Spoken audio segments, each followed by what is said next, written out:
Hi guys, I'm Emma and welcome to Art by Emma. So this week I've been thrifting again and I came across this little milk jug with this lovely floral design on it, very retro indeed. And this jug has come from British Home Stores, a very retro shop. I don't even know if they're on the high street anymore. And this is a style, I'm sure there was big crockery sets of these in everybody's household in the 80s. I like the style of this jug but not the design. The design I do like is this Emma Bridgewater polka dot design, and here are just a few of my pieces. And I wanted a milk jug but I didn't like the style of theirs. So first things first, it's out with the gesso because I'm going to try and replicate that pattern on this milk jug. And this pot of gesso did not want to open.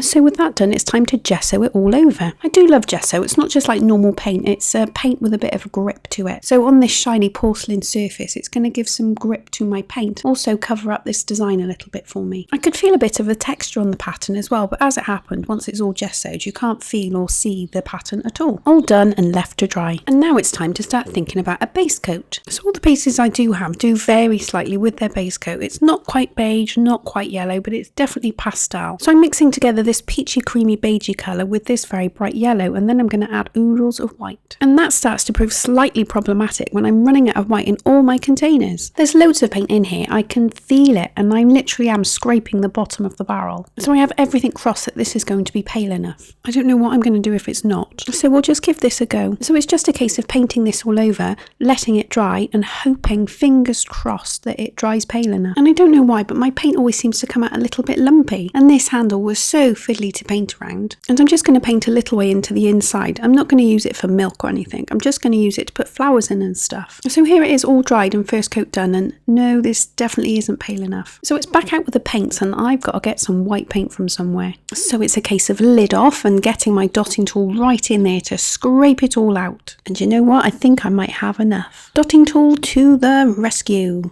So again, we're going to slap that all over and wait for it to dry. Done.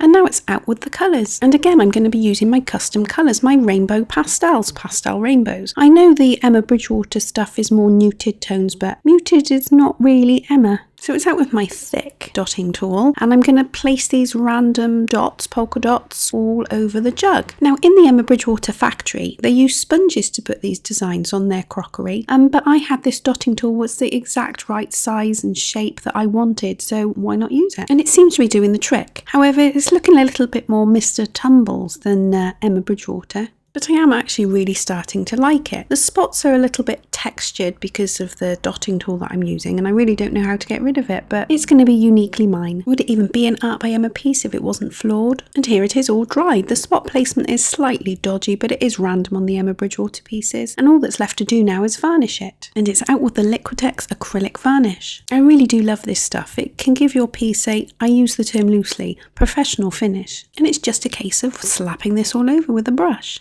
Slapping being a very technical term, and while you're still here, I'd like to thank you very sincerely for watching my video and sticking with it. I really hope you've enjoyed it. If you do enjoy it, give me a thumbs up, and if you like my videos, why don't you subscribe to the channel, press the notification bell so you never miss a video. I'm here every Friday. And with the varnishing complete, it's just a case of leaving it to dry and waiting for the finished results. And here it is, my Emma Bridgewater / Mr. Tumble-esque jug.